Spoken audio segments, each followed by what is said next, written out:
Welcome to the Local Guys Business Show, the show that talks about all things small business. For people who would love to learn tips to make your business more successful or would like to own their own business one day. Sit down with your host, Jared Goulding.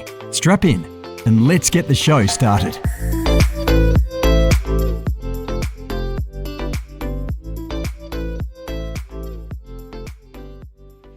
Hey mate, how are you? Good, Jared. How are you? Excellent. I'm very well, thank you very much.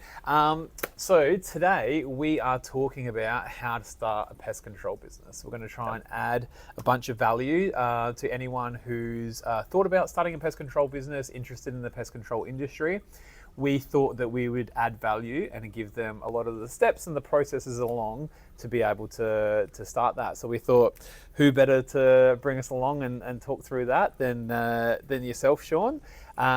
So for those people that don't know, do you want to maybe tell them how long you've been in the industry for, what sort of pests that you treat, and what sort of business you've got, so that we know who's actually giving us this advice? No problem. So I've been in the industry for about 8 years now. Yep. Built up my own business to be quite successful. Yep. Staff working for you. Yeah, had some staff working for me. Yep. So yeah, quite successful. Yep. In regards to pests that I treat, Yep. you name it, we treat it. Yep. So Yep. if it moves and it annoys people, then basically we treat it. Apart from your children, of course. Yep. But no, like ants, bees, spiders, mice. Yep. Cockroaches, Right up to termites. Termites, Yep. possums, Yep. Birds. Yep. There's a lot. Yeah, and termites are a completely different thing in themselves, aren't they? And that's like a whole, almost a whole industry in itself, which I will talk about a little bit later anyway. But Yep. yeah, that's a whole massive thing in itself anyway. It is. Yeah, okay, cool. No worries at all. And now you're obviously the divisional for the Local Guys. Yeah, so absolutely. So tell us about that. for about the last 2 years now, approximately, I've been the divisional for the Local Guys. So help bringing on new franchise partners, guide them through their everyday life in regards to pest control, teach them the technical side of things, there for support. So yeah, basically I'm there as the support for any new guy coming on board. Yeah, so basically, as soon as an inquiry comes through, whatever, you yourself and Renee, your my wife, yeah. You guide them through the process and assist them with everything from getting licensed to insurances, registration, all that sort of thing, signing for the vehicle, everything. Everything. And then once they're all trained up and ticked off, then you support them once they're out in the field of growing their businesses. Exactly. So pretty much summed it up. Exactly. So Renee's the first point of call. So she's the friendly voice that everyone gets to talk to first. And then when we get further along in the process, I'm there for their technical side of training. Yep. Guide them through that. Yep. And then exactly as you said, guide them through their business, and then just there for support when they're actually up and running and in the industry themselves. Yep.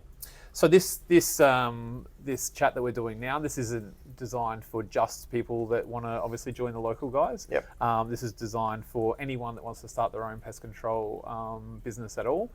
We wanted to add value out to people that are looking at doing that, and hopefully we can leave some little nuggets along the way to assist them in that process. And yeah, I guess that's the idea of it. Yeah, no problem. So what would you say some of the pros are, or the pros are of, say, being in the pest control industry?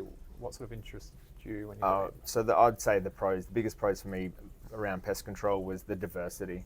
So as we just explained, all the different pests that we deal with. So what that actually works out to be is that each and every day is different.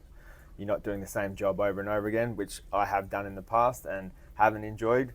This keeps the mind active, so each and every day is different. So that's the number one thing that I really enjoy about pest control. Yep. Then you've also got problem solving. So basically a client will come to you with an issue, and it's your job to try and work out why they have that issue and what you can do to fix that issue. Yep, beautiful. Okay, cool, no worries.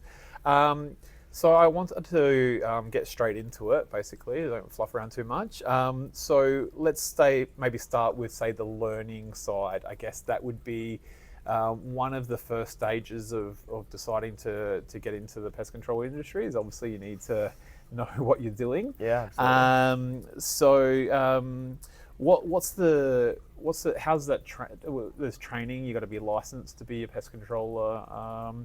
How does that sort of look? How does that process kind of work? So as you said, you need to be licensed to be a pest controller. So that's a government issued license that is a requirement to offer pest control for a service at a cost. You need to be licensed to be able to do that. And the way to do that is to go through a training facility. Yep.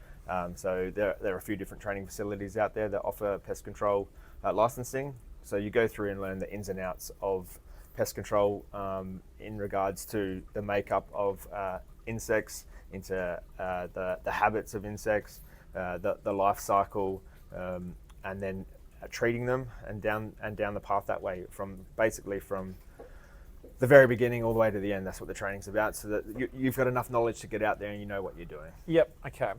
So as we were sort of saying before, there's two main types of licenses that you can kind of get. Can you talk to each of those? Yeah, so there's the general pest license. So that takes care of your, as it says what it does on the tin, it takes care of your general pests. So spiders, cockroaches, rodents, these types of things. So your everyday pests that people run into, that's what your general pest technician license take care of.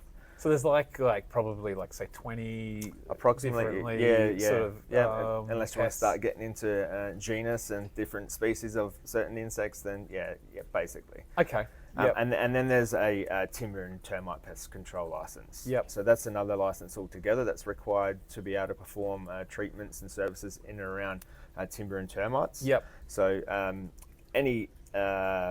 there's wood decaying fungi that can attack timbers, there's wood borers, and then there's termites. So termites are the main issue in around timber and termite licensing. Yep. So that's what you deal with on a day-to-day basis in and around that. So a very specific license, because it can be quite an intricate and a difficult thing to learn in regards to termites, because there is no rule book with termites. Every job can be different, so it does require a specific license to learn about those. Okay, wow, interesting. So generally, you would say that most people tend to come into the industry and they'll start with that general pest license and typically go along with that. Is that how it kind of mostly so works? there are two options. You can go at it whole hog and do the whole thing straight up. Yep. Would you recommend that, or? I wouldn't do it if I was going to start my own business. Yeah. That's not the way I would do it. Yeah. I would get in there with the basics to start off with. Yeah. Get your head wrapped around that before you go taking on the whole world. Yep. Get in there, learn the techniques and the strategies around general pest. Yep. Start earning some money. Yep. Get the things ticking over before then heading over to the timber and termite stuff when you feel confident enough to do so. Yeah. Because the termites tend to be a bit more of a bigger ticket item, don't they? They are, so that can be the draw card for people to get straight into that. Yep. But just personally, I would start general side of things. Yep. As I said, start with the basics, get your head wrapped around that before taking on the rest of it. Yeah, absolutely. And I know that's kind of the process we generally get people to do with the local guys, is that's the format that we do. Yep. Except for Western Australia. Yeah, again, it depends on what state you're in and the licensing, the regulations around each and every state. Yeah. But yeah, they're the little things that we run into. Yeah, beautiful. So how long does it generally take to become licensed? So there's a couple of different courses. So in regards to general pest license, the training facility that we actually currently use, there's a 5-day theory course. So that's in the classroom, in front of a teacher, learning the ins and outs of the general pest side of things.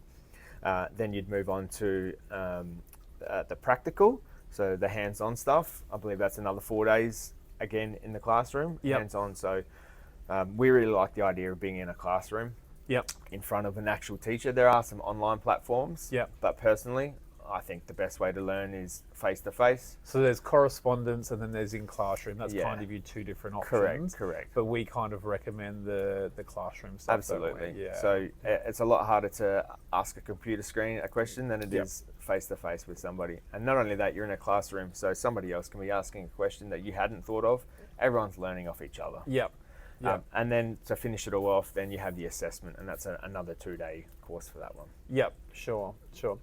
And, pricing is going to vary, and it's going to obviously change, depending on when people watch this and all the rest of it. We've just gone into 2024 now, so obviously pricing will always, go up ultimately.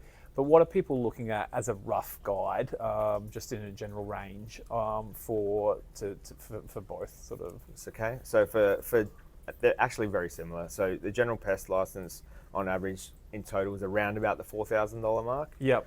And then again for termites, that's around about another $4,000. Yeah, sure. Can be up to $4,000. Sure. No worries at all. Okay, cool. No worries. Well, I think that gives some good understanding in that side of things. Moving on from training, let's say with insurance, obviously insurance would be something you would need to have. What type of insurance do you need to have? Yes, absolutely. It's a requirement. You need to have insurance. In particular, if you're dealing with the public, chemicals, these types of things, insurance is key. So there's you got public liability insurance. So obviously the insurance that protects you and the public for any accidents that may happen on a job. Yep. You then have professional indemnity insurance. Yep. So that's insurance that protects you for any advice given in and around pest control. And pest control need both, don't they? They do. Yeah. In particular, if you're dealing with termites, you're giving a client advice about a big asset like a home. Yeah. If you got that wrong, that's what that insurance is for. So definitely need both. And then there's other things like work cover. Yep. To cover yourself if you had an accident. Obviously, cover your wage. If you're running your own business, you can't work, you're not getting paid. Yep. So obviously another income insurance and Correct. things like that as well. Yeah, sure. Okay, cool. So moving on to say like the tools and equipment and materials and things like that you're obviously going to need in a pest control one.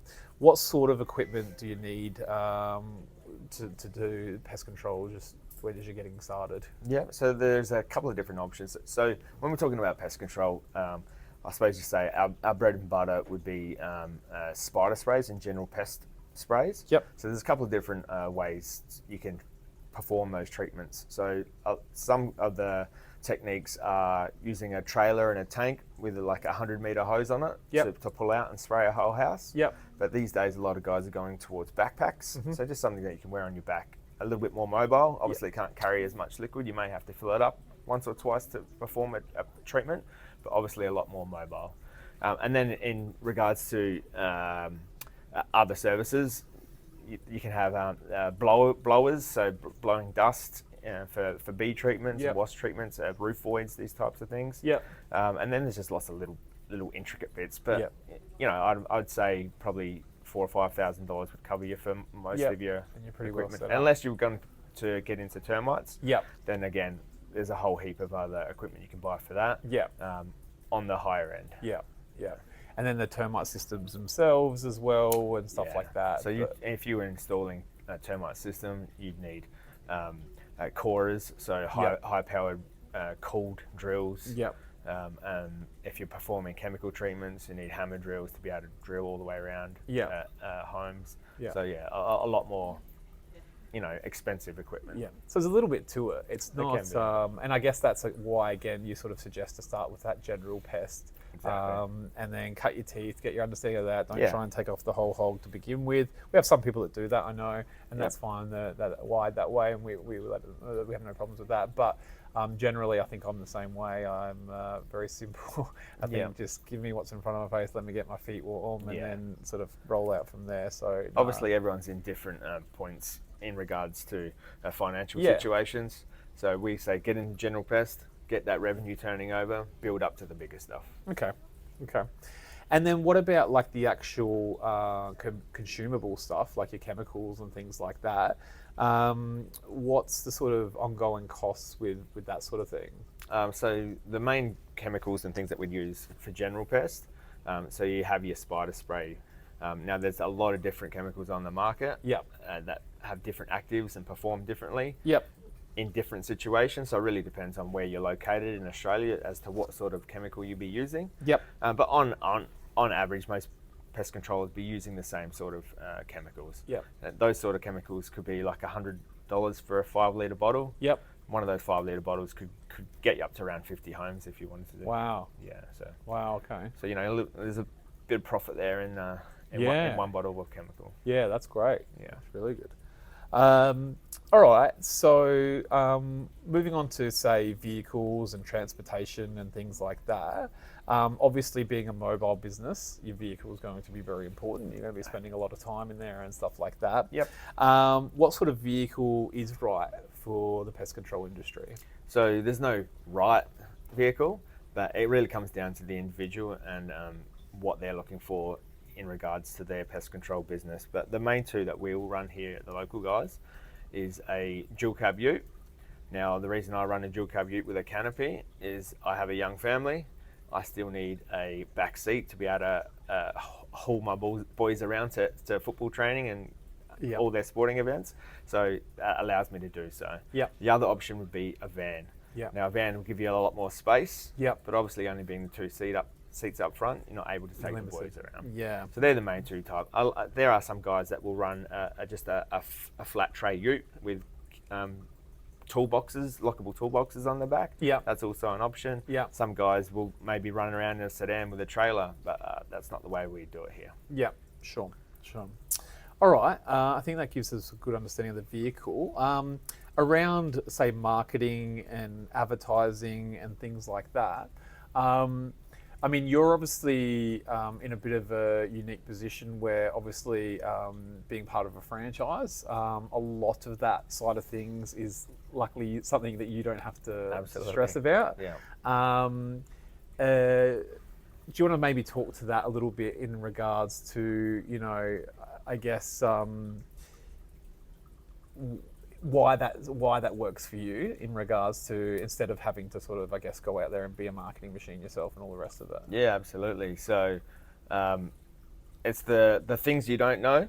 So I don't know how to market. Yep. I don't know how Google works. These are the things I don't know. Yep. So to have that support and have that looked after for you Yep. is invaluable to someone like myself. Yep. If I had to wear one of those hats and do that side of the business as well, Yep. in particularly not knowing what I'm doing, Yep. I'd fail. Yep. It wouldn't be a question. Yep. To be able to generate the work that comes through a franchise, I could not do on my own. You'd rely on word of mouth. Word of mouth doesn't sort of pick up until you're established. Yeah. So that's why a lot of businesses will die in those early stages.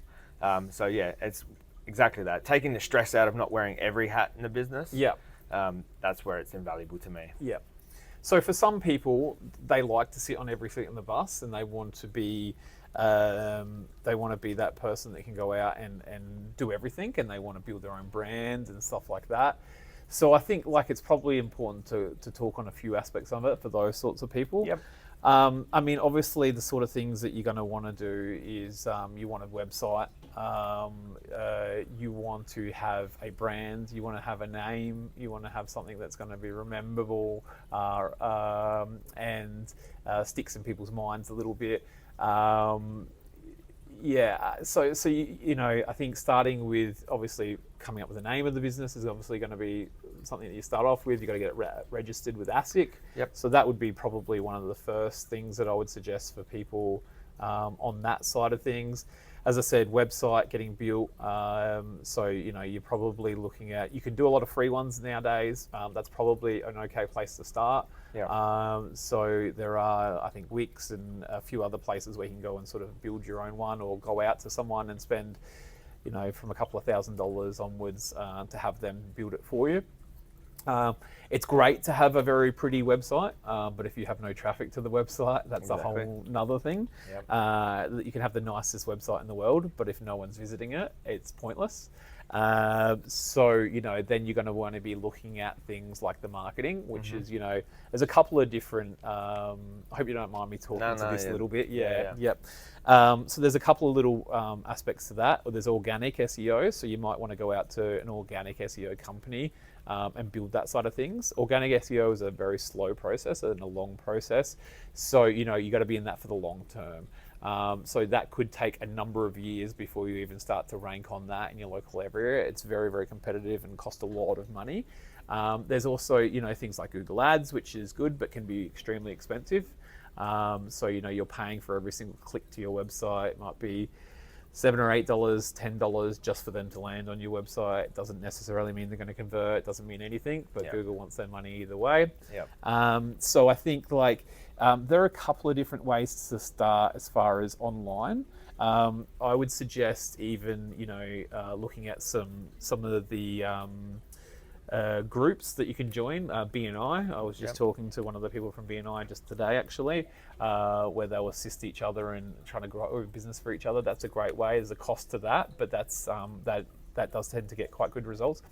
What about on the local area marketing side of things? What sort of things, because we do a lot of that stuff for our franchise partners from the support center in that regard, and we provide a large percentage of the leads. But our franchise partners still do local area marketing. I think we've spoken a little bit about for those people that do want to do everything. But what about the people that say, on the other side that we would sort of do in local area marketing? We've got flyer drops. Can you talk to that sort of stuff that you've seen that gets really good results? Yes, absolutely. So flyer drops. Flyer drops have worked really well in the past. In particular, when you isolate one area and hit it heavily, continually. That's a good way to get your name out there. Other great ways of local area marketing would be to sponsor the local sports team. If they've got a charity event, that maybe you could sponsor that. That helps get your name out there, particularly in close-knit communities. You've been doing that, I know. I have been doing that, yeah. So and getting really good results from it. And then there's other ways of simply door knocking. Going from business to business in your local area. Like visiting the local fish and chip shop, just getting your name out there. Property managers, real estate agents, that type of thing. If you can concentrate in on your local area and build that out, that's when you have a strong base to be able to build that business. It's hard work. Absolutely. You got to be in there. You got to be chopping away at it constantly, day after day, and keep reminding yourself to keep doing it and keep doing it. It's Rome wasn't built in a day, and it is hard work. As we always say, if running a business was easy, everybody would be doing it. That's exactly right. No, absolutely. Okay, cool. Well, I think that I guess the other thing that you could look at is sign writing for your vehicle is a great way. If you've got a vehicle, you're driving around everywhere and stuff like that, you might as well have really good signage on there. Obviously. They're probably some of the best ways I think that work really well. Friends and family, social media, hit up all your friends and family, tell them they're going to be your screaming advocates. So your social media, just contact every single person you've got on social media that you know and just say, I've started this thing. If you know anyone, please help me out. It's free. I always say that my clients are always my best marketing tool. If you're happy with my service, please pass it on to your friends and family. That's how I'm going to generate business. So if you're actually happy with me, please refer me. Definitely. And you start to get after year 1 or year 2 or whatever, and all of a sudden you start getting all this work from all over the place because you've exceeded people's expectations. Then maybe you'll get to that magic point one day where you don't care about marketing anymore. Turn it off. You've got a client list. Absolutely. And that will happen so much faster when your clients become screaming advocates. Correct.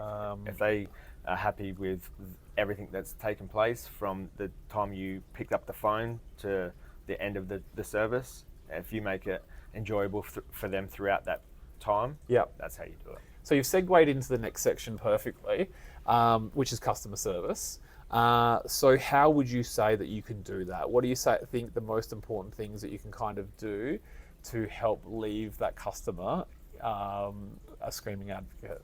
So I always think that the best thing I can do for any client is give them all the information. If you are keeping them involved in every step of the process, they'll feel comfortable, confident in yourself that you know what you're doing. You make that whole process so much easier that they'll believe in you and exactly do what we said, be your advocate for the next person. So customer service is key. So being polite and friendly on the phone. And as I said, just keep them involved in the process. That's the best way to do it. If you just go in, you can get caught in a rut sort of thing and just go in and do what you do each and every day. Very robotic. Because you know what you're doing. The client doesn't. Just keep them involved. And I think you can communicate with them verbally, and then you can also communicate with them through the way you're dressed, Presence, the way your vehicle looks, how sloppy you are, One thing that I know that you're big on is taking your shoes off or putting covers on when you're walking into someone's house. Yeah. And I get told all the time, don't worry about taking your shoes off. And I say, I don't wear them in my own home. I'm not going to wear them in yours. Yeah, absolutely. Yeah, I love that. And it's those little 1%ers that I think people remember. People expect the job to be done 95% correctly. It's that last 5% that really separates you from everyone else in the market. Simple little things like if I was going into the manhole and some debris fell down from the manhole, I sweep it up, clean it up at the end of the service. Little things like that stand out in that client's mind that they go, this guy's okay. How many tradies are there that clean up after themselves? Absolutely. Yeah. Very, very few. Takes 2.4 seconds to do. Yeah. And separates you from the rest. Correct. Yeah, absolutely. Okay, so let's look at finances and income and pricing and things like that. So when you first got into the industry, around pricing, how did you sort of look to establish your pricing and things like that? So with me, it was a little bit different as I started in a franchise myself. So there was guidance a guide, there. Yeah. a guidance there. So you rely heavily on that. And if you didn't, then the best way to do it would be to call around other pest control services providers to see where they're sitting.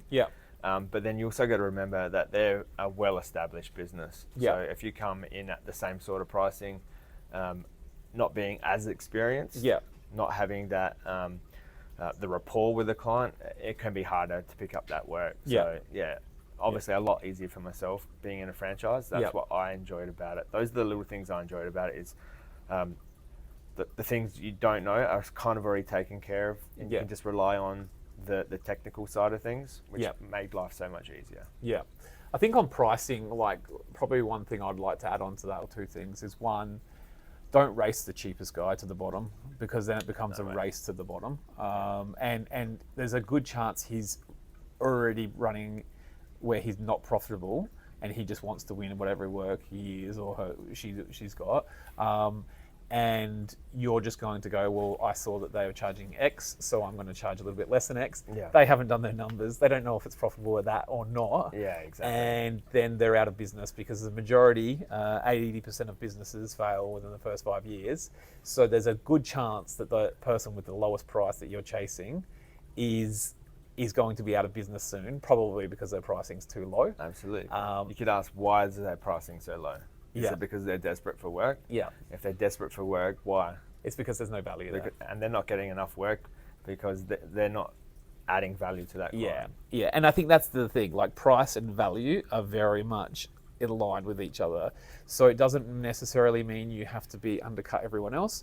You just might need to provide more value. And if you've got, you know what you're doing, you've been onboarded correctly, you have a strong foundation of what your expertise are, you're technically sound. Now obviously that's going to be smaller at the beginning because you're still getting going and all the rest of it, but that's fine.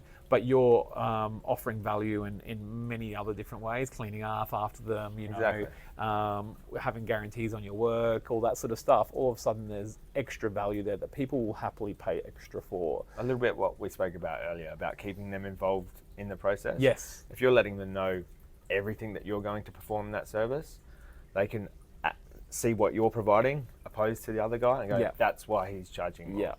I'm getting a much rounder service. I think people's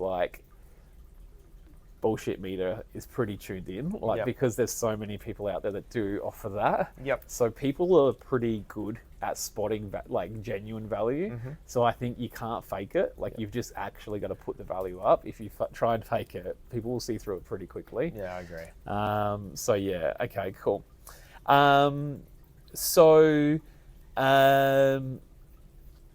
Let's talk a little bit, I guess, about the financial side of the income on pest control.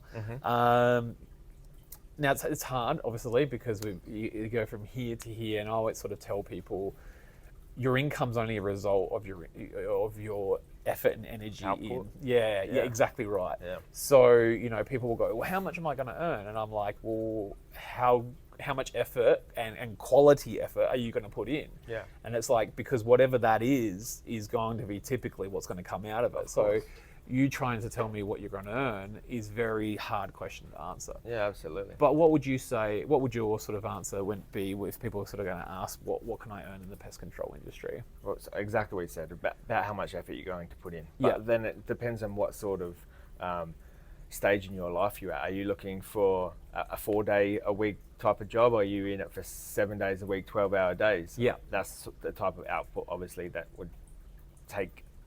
You've got to take that into account. So we've got franchise partners. We see all different examples, obviously. So we've got some at this end of the spectrum, some at there. Some people want to grow $1 million business, take over the world. They're working flat out because money is super duper important at the moment. Then you've got other people that are just like, I'm cool. 3 days a week, ticks over the bills. Exactly right. I make enough money to pay the mortgage, blah, blah, blah, blah. I enjoy my couple of days off, and that works for me. I don't work weekends, blah, blah, blah, blah. So... I guess that's the good thing I love about the service industry is that you can do that. Coming from hospitality background myself, you're in a shopping centre or on the whatever site, you've signed that you're here 7 days a week from this time to this time. Yeah. Someone's going to be there. We don't have to do that in the service industry. Which Not at all. I Not at all. love. Yeah. You can sort of hang your hat on. You know what, say 4 jobs a day is going to provide for you. If that provides enough for you, and you're happy with that, then so be it. If you need extra money, the option to work longer hours is there if you actually want it. Profit margins wise, obviously pretty high. When I explained about the bottle of chemical and what sort of output you can get from a $100 bottle of chemical, there's some reasonable profits in pest control. And being an industry that's going to always be required, the work's always there. So that's something that's always going to be there available to you. Moving on to the boring side of finances, what do you need to set up to sort of get your accounting and your books in order when you're first starting up a business? So it depends on how you're going to, set up your business. So that can be a costly process if you're going to look down running a trust or an actual company. It really depends on how you want to run it. You can run it as a sole trader if it's going to be just yourself. But that'd be something for yourself and hopefully your accountant to discuss what's going to be right for you. And then there's obviously your equipment, your vehicle. Sorry, so I mean more like on the accounting side. Oh, just the accounting, Yeah, so then you would need like an accounting software. Software. So we're in a really good day and age where we have everything on our phone these days, which makes life so much easier. There's no more keeping receipts. It's taking a picture and it's up in the cloud and it's saved forever. So we use Xero. Xero works well. So Xero's great.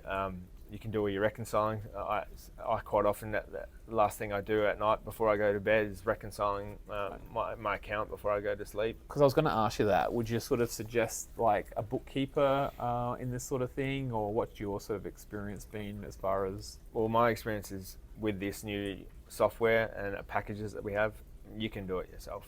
It's so much easier than it ever has been. I use the accountant for your end of year finances to make sure everything's in order, but throughout the year I take care of it myself. And I mean, we get people that are also, some people go, I'm not interested at all, don't want to touch it at all, I just want a bookkeeper. They can do my BASs, they can do everything, do my end of year, and they just handle everything.